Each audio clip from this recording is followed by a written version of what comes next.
কি আছে দরকার আছে। আল্লামা জালালউদ্দিন সুয়ুতী তিনি বলতেছেন আমাদের শরীরের জন্য যেমনি ভিটামিনের প্রয়োজন হয় ঠিক তেমনি ভাবে আমাদের রুহের জন্য ভিটামিন দিতে হয়। বলুন সুবহানাল্লাহ। আমাদের রুহের জন্য কি দিতে হয়? ভিটামিন দিতে হয়।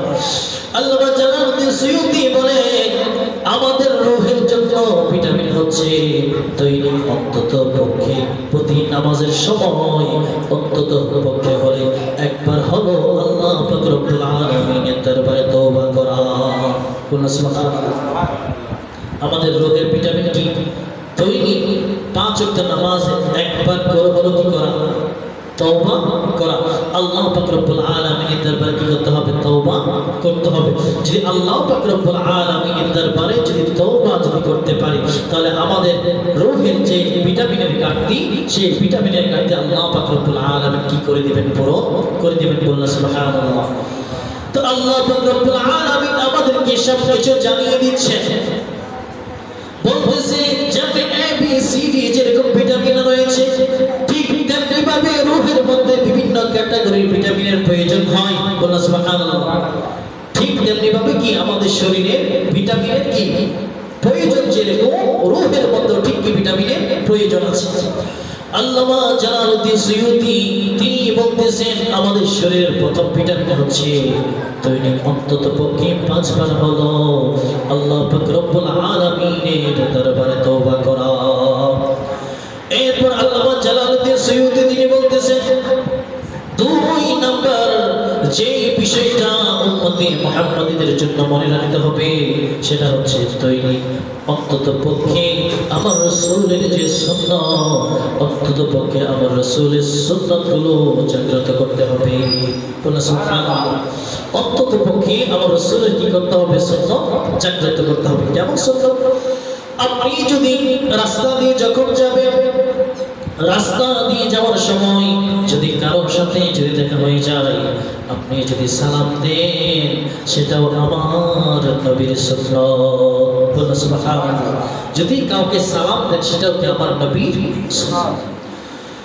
আল্লামা জালালউদ্দিন সুয়ুতী আর বলতেছেন শুধুমাত্র এই ভিটামিন দিলে হবে না, আরো ভিটামিনের দরকার আছে। আর কি আছে? ভিটামিনের দরকার আছে।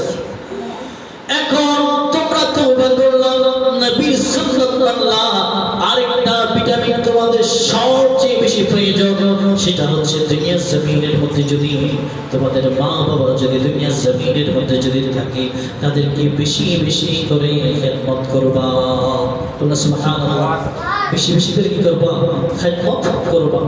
যদি দুনিয়ার জমিনের মধ্যে যদি তোমার মা তোমার বাবা যদি ছায়া হয়ে যদি তোমাকে লালন পালন করে বড় করতে পারে তাহলে তুমি কেন বড় হওয়ার পরও তাদেরকে কেন তুমি দেখতে পারো না? তোমার কলবের মধ্যে কি এমন অহংকার তোমার ঘরের মধ্যে বাসা বেঁধেছে? কেন বড় হয়ে তুমি দেখতে পারো না? আল্লাহ জাল্লা শানু বলতেছেন আমি আল্লাহ পাক রব্বুল আলামিন তোমাকে রিজিক দেই শুধুমাত্র তাদেরকে উসিলা করে যারা তোমার ঘরে আছে। বলুন সুবহানাল্লাহ। যারা তোমার কি আছে? ঘরের মধ্যে আছে। আমি তোমাকে রিজিক দেই তোমার মা ঘরের মধ্যে আছে তাকে চালানোর জন্য, তোমার বাবা ঘরের মধ্যে আছে তাকে চালানোর জন্য, তোমার সহধর্মিণী ঘরের মধ্যে আছে তাদেরকে চালানোর জন্য আমি আল্লাহ পাক রব্বুল আলামিন তোমার রিজিকের মধ্যে বরকত দেই। বলুন সুবহানাল্লাহ। তোমরা মনে করো না যে আমি আল্লাহ পাক রব্বুল আলামিন তোমাকে শুধুমাত্র রোজগারের জন্য তোমার উপর জাস্টিফাই করেছি, তোমাকে সিলেক্ট করেছি শুধুমাত্র, কিন্তু তাই না। আমি আল্লাহ পাক রব্বুল আলামিন তোমার মায়ের খাতিরে, তোমার বাবার খাতিরে, তোমার স্ত্রীর খাতিরে, তোমার সন্তানদের খাতিরে আমি আল্লাহ পাক রব্বুল আলামিন তোমার কাজের বন্দোবস্ত করে দিয়েছি। বলুন সুবহানাল্লাহ। তাদের খাতিরে তোমার জমির যে ফসল ছিল সেই ফসলের মধ্যে আমি 2 গুণ করে দিয়েছি। বলুন সুবহানাল্লাহ। তুমি যে ব্যবসা করো সেই ব্যবসার মধ্যে আমি 2 গুণ করে দিয়েছি। বলুন সুবহানাল্লাহ। আল্লাহ পাক রব্বুল আলামিন বলতেছেন যে দুনিয়া জমিনের মধ্যে তাদেরকে বোঝা মনে করিও না, আমি আমি আল্লাহ পাক রব্বুল আলামিন দিয়েছি বিদায়, নিয়ামত দিয়েছি বিদায়, সেখান থেকে তাদেরকে খাওয়াচ্ছ। বলে সুবহানাল্লাহ। নাকি আমরা খাওয়াচ্ছি? আমরা খাওয়াচ্ছি কোন? আমরা খাওয়াচ্ছি না। আল্লাহ দিয়েছি বিদায়, ও নিয়ামতের শুকরিয়া আদায় করতেছি। বলে সুবহানাল্লাহ। ওনাদেরকে দিয়ে কি করতেছি? নিয়ামতে শুকরিয়া আদায় করতেছি। আর আপনি যদি মনে করেন না আমার টাকা দিয়ে চলতেছে, আমার টাকা মাকে দিচ্ছি, আমার টাকা বাবাকে দিচ্ছি, আমার টাকা স্ত্রীকে দিচ্ছি, আমার টাকা সন্তানকে চালাচ্ছে, আসলে কিন্তু কি নয়, তা নয়, দিয়েছেন আল্লাহ, আল্লাহ দিয়েছে বিদায় আপনি চলতেছেন। বলে সুবহানাল্লাহ। যদি খোদায় যদি না দিত, আল্লাহ পাক যদি না দিত, তাহলে আপনাকে চলতে পারতেন? কোন অ্যাবিলিটি আছে? কোন অ্যাবিলিটি নাই। আল্লাহ পাক রব্বুল আলামিন যেখানে রিজিকের ফয়সালা করে দিয়েছে সেখানে কি থাকতে হবে। এবং আল্লাহ পাক রব্বুল আলামিন বলেন, বান্দারে আমি কখনো কখনো বান্দাকে আবার বেশি বেশি একটু পরীক্ষাও করি। বলনা সুবহানাল্লাহ। বেশি বেশি কি করি? পরীক্ষা করি। কেমন পরীক্ষা? যে পরীক্ষার মাধ্যমে বান্দাকে আমি এত এত কষ্ট দিই, কষ্ট দেওয়ার পরও বান্দা আমাকে ছাড়ে না। বলুন সুবহানাল্লাহ। বান্দা আমাকে কি করে না? ছাড়ে না। যখন সে অতি কষ্টে যখন পড়ে যায়, তখন শেষ সন্ধ্যায় গভীর রাতে আমি আল্লাহ পাক রব্বুল আলামিনের দরবারে সিজদায় লুটিয়ে পড়ে। বলুন সুবহানাল্লাহ। আমার দয়াল নবী ইরশাদ করতেছেন, দয়াল নবী বলতেছেন, আমি একদিন মদিনাতুল মুনাওয়ারার রাস্তা দিয়ে যখন হাঁটছিলাম, আমি দেখতে পেলাম যখন সাইয়্যিদনা আবু বকর সিদ্দিক রাদিয়াল্লাহু তাআলা আনহু আজমাইন ওনার ঘরের সামনে দিয়ে যখন গেলাম, আমি শুনতে পেলাম সাইয়্যিদনা আবু বকর সিদ্দিক রাদিয়াল্লাহু তাআলা আনহু আজমাইন তিনি ঘরের ভিতরে বসে বসে কোরআনুল কারীমের আয়াত তেলাওয়াত করছে এবং তিনি দাঁড়িয়ে দাঁড়িয়ে নামাজ আদায় করছে। আল্লাহ সুবহানাল্লাহ। রাতে তাহাজ্জুদের নামাজ পড়তেছে। আমি রাসূল শুনতে পেলাম, কানটা লাগিয়ে দিলাম যে কোরআনুল কারীমের আয়াত তেলাওয়াত করতেছে খুবই আস্তে আস্তে, খুবই আস্তে আস্তে তেলাওয়াত করতেছে। আমি রাসূলুল্লাহ সাল্লাল্লাহু আলাইহি ওয়াসাল্লাম ওর নামাজ পড়া দেখি আমি একটু সামনে যখন অগ্রসর হলাম, একটু সামনে যখন গেলাম, সামনে যাওয়ার পরে আমি দেখতে পেলাম সাইয়্যিদিনা ওমর ফারুক আযম রাদিয়াল্লাহু তাআলা আনহু আজমাইন তিনি জোরে জোরে কোরআন তেলাওয়াত করছে। বলুন সুবহানাল্লাহ। আবু বকর করতেছেন আস্তে, আর ওমর ফারুক আযম করতেছে কি জোরে জোরে। এই অবস্থা দেখার পরে আমার দয়াল নবী চলে গেলেন মদিনাতুল মুনাওয়ারায় মসজিদে নববীর মধ্যে। হযরত বেলাল ফজরের আযান দিল। ফজরের আযান দেওয়ার পরে আমার দয়াল নবী ফজরের নামাজের ইমামতি করলেন। ইমামতি করার পরে আমার দয়াল নবী বলতেছেন, হে আবু বকর, হে ওমর, তোমরা দুইজন থাকো, তোমাদের দুইজনের সাথে আমার পার্সোনাল কথা আছে। বলুন সুবহানাল্লাহ। কি আছে? পার্সোনাল কথা আছে। এখন নামাজ শেষে সাহাবীরা বাইরে অপেক্ষা করলেন মসজিদে নববীর মধ্যে। আমার দয়াল নবী সাইয়্যিদিনা আবু বকর সিদ্দিক, ওমর ফারুক আযম তিনজন ছিলেন। আমার দয়াল নবী বলতেছেন, হে আবু বকর, আমি যখন গতকাল যখন তোমার বাড়ির সামনে দিয়ে যখন যাই, আমি দেখতে পেলাম তুমি দাঁড়িয়ে দাঁড়িয়ে নামাজ আদায় করছো এবং তোমার কোরআনুল কারীমের আয়াতে কারীমার আওয়াজ ছিল অতি ছোট, অতি নম্র, অতি মাধুর্য। বলুন সুবহানাল্লাহ। হে আবু বকর, তুমি আস্তে আস্তে কেন কোরআনুল কারীম তেলাওয়াত করছো? তখন সাইয়্যিদিনা আবু বকর সিদ্দিক তিনি বলতেছেন, ইয়া রাসূলুল্লাহ, ইয়া হাবিবাল্লাহ, আমি কোরআনুল কারীমের আয়াতে কারীমা আস্তে আস্তে তেলাওয়াত করার কারণ হচ্ছে আমি চাই আমি যদি আস্তে আস্তে তেলাওয়াত করি সেই শ্রবণটা যেন আল্লাহ পাক রব্বুল আলামিনের আরশে আজিমের মধ্যে পৌঁছায়। বলা যাবে সুবহানাল্লাহ। আস্তেও যদি তেলাওয়াত করি সেই আওয়াজটা যেন কোথায় পৌঁছায়? আল্লাহর আরশের মধ্যে পৌঁছায়।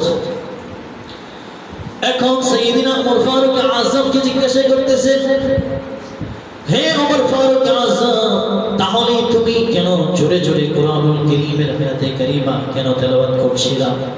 তখন সাইয়্যিদিনা ওমর ফারুক আযম রাদিয়াল্লাহু তাআলা আনহু আজমাইন বলতেছেন, ইয়া রাসূলুল্লাহ, ইয়া হাবিবাল্লাহ, আমি জোরে জোরে কোরআনুল কারীমের আয়াতে কারীমা তেলাওয়াত করার কারণ হচ্ছে আমি যেমন কোরআনুল কারীমের আয়াতে কারিমা শুনবো তেলাওয়াত করব, ঠিক তেমনি ভাবে আমার পাশে যারা রয়েছে, পড়োশী যারা রয়েছে, তারাও যেন আমার কোরআনুল কারীমের আয়াতে কারিমার তেলাওয়াত শুনতে পারে। বলো সুবহানাল্লাহ। আমি তেলাওয়াত করছি যেন আমার পাশে যারা আছে তারা কি করতে পারে, কোরআনুল কারীমের আয়াতে কারিমা শুনতে পারে। মুসলিম শরীফের হাদিস নাম্বার 1910 عن أبي أمامة قال سمعت رسول الله صلى الله عليه وسلم يقول اقرأوا القرآن فإنه يأتي يوم القيامة شفيعا لأصحابه। হযরত উমামা রাদিয়াল্লাহু তাআলা তিনি বর্ণনা করতেছেন, আমি রাসূলুল্লাহ সাল্লাল্লাহু আলাইহি ওয়াসাল্লাম থেকে শুনেছি, ইকরাউল কুরআন ফাইন্নাহু ইয়াতি ইয়াউমাল কিয়ামা, যে ব্যক্তি দুনিয়া জমিনের মধ্যে কোরআনুল কারীম তেলাওয়াত করবে, কি করবে, কোরআনুল কারীম তেলাওয়াত করবে, যার কলবের মধ্যে কোরআনের তাসীর আছে, তাই কোরআনুল কারীম যারা তেলাওয়াত করবে, ফাইন্নাহু ইয়াতি ইয়াউমাল কিয়ামাতি শাফিআন লিআসহাবিহি, সেই কোরআন কিয়ামতের ময়দানে সেই ব্যক্তির জন্য আল্লাহ পাক রব্বুল আলামিনের দরবারে শাফাআত চাইবে। বলুন সুবহানাল্লাহ। সেই কোরআন কি আল্লাহ পাক রব্বুল আলামিনের দরবারে তার জন্য কি চাইবে, শাফাআত চাইবে। সেটা আমার কথা না, সেটা কি আমার মুস্তাফার কথা। বলুন সুবহানাল্লাহ। অপর হাদিসের মধ্যে সহিহ ইবনে হিব্বানের 123 নম্বর হাদিসে মুবারকের মধ্যে ইরশাদ করা হচ্ছে, وعن جابر رضي الله تعالى عن النبي صلى الله عليه وسلم قال القرآن الشافع المشفع وماحل المصدق من جعله أمامة قاده إلى الجنة ومن جعله ساقه إلى النار। হযরত জাবের রাদিয়াল্লাহু তাআলা তিনি বর্ণনা করতেছেন, কোরআনুল কারীম সত্যি সত্যি কিয়ামতের দিন তার জন্য সুপারিশ করবে, এবং মান জাআলাহু আমামাহু খাদাহু ইলাল জান্নাহ, যে ব্যক্তি কোরআনুল কারীমকে বুকে ধারণ করে রাখবে, যে কোরআনুল কারীমকে সামনে রাখবে, তার জন্য আল্লাহ পাক রব্বুল আলামিন জান্নাতের দরজা খুলে দিবে। সুবহানাল্লাহ। যে কোরআনুল কারীমকে বুকে ধারণ করে রাখবে, তেলাওয়াত করবে, তার জন্য কি জান্নাতের রাস্তা খোলা। এরপর আমার দয়াল নবী আরো বলতেছেন, ওয়ামান জাআলাহু সাকাহু ইলান নার, আর যে ব্যক্তি কোরআনুল কারীমকে পিছে রাখবে, কোরআনুল কারীম তেলাওয়াত করবে না, কোরআনুল কারীমের তাসির বুঝবে না, বুকে ধারণ করতে পারবে না, তার জন্য স্থান হবে জাহান্নামের মধ্যে। তার জন্য স্থান কোথায়, জাহান্নামের মধ্যে। আপনি নামাজে যান, কোরআন পড়তে হবে কিনা? নামাজে গেলে, নামাজ পড়তে গেলে কোরআন দরকার আছে কিনা? নেই, আছে। তো আপনি যদি নামাজ পড়ে কোরআন তেলাওয়াত এমনিতেই হয়ে যায়। কোরআন তেলাওয়াত কি কোরআনের সাথে সম্পর্ক হয়ে যায়। বলুন সুবহানাল্লাহ। আর কিছু দরকার নেই। আপনি সকালে না পড়েন, রাতে না পড়েন, দুপুরে না পড়েন, আপনি নামাজ পড়ুন, নামাজ পড়লে দেখবেন কি কোরআন আপনার সাথে সম্পর্ক হয়ে গেছে। বলুন সুবহানাল্লাহ। এই যে হাদিসে মুবারাকা আমার দয়াল নবী বলেছেন, এই হাদিসে মুবারাকার মধ্যে আরো একটি অন্যতম হাদিসে মুবারাকা ইরশাদ করা হচ্ছে মুসলিম শরীফের 1910 নম্বর হাদিসে আরো বলতেছেন যে আন উমামা তিনি আরো বর্ণনা করতেছেন যে দৈনিক সূরা বাকারা, সূরা আল ইমরান যে ব্যক্তি তেলাওয়াত করবে, কাল কিয়ামতের ময়দানে একটা মেঘের একটা অংশ যেন তাকে ছায়া দিবে। বলুন সুবহানাল্লাহ। মেঘের অংশ কি করবে, ছায়া দিবে। এবং অপর হাদিসের মধ্যে আসে যে শুধুমাত্র ছায়া দিবে তাই না, কাল কিয়ামতের ময়দানে যখন সূর্য যখন এক হাত উঁচায় যখন চলে আসবে, তখন এক ঝাঁক পাখি আল্লাহ পাক রব্বুল আলামিনের হুকুমে তার কাছে আসবে, আসার পরে তাকে একদম ছায়ার মতো ছায়া দিতে থাকবে। বলুন সুবহানাল্লাহ। আপনি যদি সূরা বাকারা, সূরা আল ইমরানের সাথে যদি সম্পর্ক রাখেন, যদি তেলাওয়াত করেন, তাহলে আমার দয়াল নবী যে বলেছেন কিয়ামতের ময়দান আপনার জন্য কি থাকবে, এই দুইটা সূরা আপনার জন্য ছায়া হয়ে থাকবে। যাক আল্লাহ পাক রব্বুল আলামিন আমাদের প্রত্যেককে অন্তত পক্ষে এক লফজ হলো, এক আয়াত হলো যেন কোরআনুল কারীম তেলাওয়াত করার তৌফিক দান করে। সকলে বলে আমিন। বলবেন, আপনি নিজে পড়বেন, আপনার ঘরে বউ যদি থাকে আপনার বউকে বলবেন, আপনার সন্তানকে বলবেন, বলতেই হবে, বলতে। কারণ কোরআনের তাসির যদি আপনার কলবের মধ্যে যদি না থাকে, আপনি কখনো আমার নবীর মহব্বত অর্জন করতে পারবেন না। তাই জন্য কোরআনের তাসির অন্তরের মধ্যে কি থাকতে হবে। তো আল্লাহ পাক রব্বুল আলামিন আমাদের প্রত্যেককে বুঝার তৌফিক দান করুন। সকলে বলে আমিন।